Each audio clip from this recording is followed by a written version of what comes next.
Properties کی خریداری کے لیے ادائیگی کی ہے۔ اسی حوالے سے بات کر لیتے ہیں مسلم لیگ نون کے رہنما حنیف عباسی صاحب ہمارے ساتھ موجود ہیں۔ حنیف عباسی صاحب، بری کر دیا گیا ہے ایون فیلڈ ریفرنس میں میاں محمد نواز شریف کو، کیا کہیں گے؟ بس جی، اللہ تعالیٰ نے کرم کیا ہے اور سب سے پہلے یہ انصاف کا بول بالا ہوا ہے، اور ایک جھوٹا مقدمہ تھا جس مقدمے سے میاں محمد نواز شریف کو آج بریت ملی ہے، اور میں سمجھتا ہوں کہ پوری پاکستانی عوام میں بھی خوشی کی لہر دوڑ گئی ہے، اور آنے والا جو الیکشن ہے اس پر بھی بہت بڑے اثرات مرتب ہوں گے۔ پاکستان صحیح سمت کی طرف چلنا شروع ہو جائے گا۔ آج ہی دیکھیے گا صرف اس فیصلے سے اسٹاک ایکسچینج کہاں جاتا ہے، آنے سے ہی میاں نواز شریف کے اسٹاک ایکسچینج کہاں چلا گیا تھا۔ اس فیصلے کے بعد دیکھیں ملک میں کس طرح استحکام آئے گا،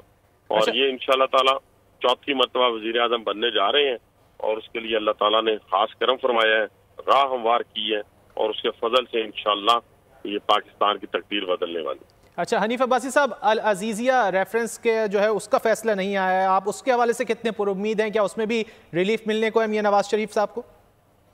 سب جھوٹ پہ مقدمات مبنی جتنے تھے، جب جبر کی اور جو تاریخ رات ہے وہ چھٹنے کے قریب آتی ہے تو پھر اسی طرح فیصلے ہوتے ہیں، انصاف پر مبنی فیصلے ہوتے ہیں، تو اللہ کے فضل و کرم سے اس میں بھی میاں نواز شریف صاحب بری ہوں گے، اللہ نے چاہا۔ اچھا حنیف عباسی صاحب، اب انتخابات کے حوالے سے کچھ بات کر لیتے ہیں۔ تو انتخابات میں لیول پلینگ فیلڈ کی بڑی بات ہو رہی ہے، آپ لوگوں کو بھی گلا ہے، پاکستان پیپلز پارٹی کو بھی گلا ہے، اب تمام تر صورتحال سامنے آتی جا رہی، واضح ہوتے جا رہے ہیں، میاں محمد نواز شریف بھی کیسز سے بری ہوتے جا رہے ہیں، تو آپ کو کیا لگتا ہے کہ آئندہ انتخابات میں لیول پلینگ فیلڈ تمام پارٹیز کو مل سکے گی؟ پارٹی کی لیول پلینگ ہے، سوائے 9 مئی کے ان غداروں کے خلاف جنہوں نے اس ملک کے ریڈ لائن کو کراس کیا ہے، ادارے پہ حملہ آور ہوئے ہیں، فوج میں بغاوت کے مرتکب ہوئے ہیں، اور جو اپنا پاکستان کی سالمیت سے جنہوں نے کھیلا ہے، ان کے علاوہ سب کے لیے لیول پلینگ فیلڈ ہے، سب کے لیے لیول پلینگ فیلڈ ہے۔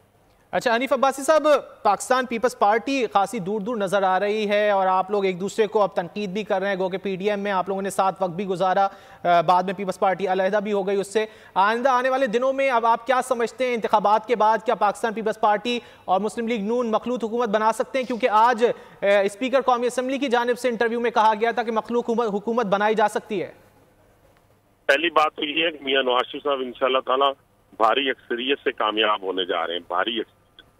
تو اس میں تو میں سمجھتا ہوں مخلوط حکومت کے وہ نتائج نہیں ہوتے جو اکثریت والی ایک جماعت کرتی ہے، جو فیصلوں کو امپلیمنٹ کرواتی ہے۔ تو اس حوالے سے یہ ذہن میں رکھیں کہ یہ جو الیکشن ہونے جا رہا ہے، یہ الیکشن اس لیے نہیں ہونے جا رہا کہ یہاں پہ کوئی مخلوط حکومت بن جائے، بلکہ اس لیے جا رہا ہے کہ میاں نواز شریف کو پوری طریقے سے اختیار دیا جائے، طاقت دی جائے، عوامی طاقت دی جائے، اس عوامی طاقت کے نتیجے میں وہ ایسے فیصلے کر سکیں جو ملک اور قوم کے لیے بہتر ہو۔ جو قوم ہے مزید متحمل نہیں ہو سکتی تجربات کے، نہ یہ ملک متحمل ہو سکتا ہے تجربات کے، اور اس میں فیصلے آنے ہی آنے ہیں۔ فیصلے کی صورت میں انشاءاللہ تعالی اللہ تعالیٰ کے فضل و کرم سے پاکستان جس بھنور میں پھنسا ہوا ہے اس بھنور سے نکل جائے گا۔ مسلم لیگ نون کے رہنما حنیف عباسی ہم سے گفتگو کر رہے تھے، بہت شکریہ آپ کے وقت کا۔ اسلام آباد ہائی کورٹ کی جانب سے بڑا فیصلہ آیا ہے، میاں محمد نواز شریف کو ایون فیلڈ ریفرنس میں بری کر دیا گیا ہے۔ اسلام آباد ہائی کورٹ نے نواز شریف کی ایون فیلڈ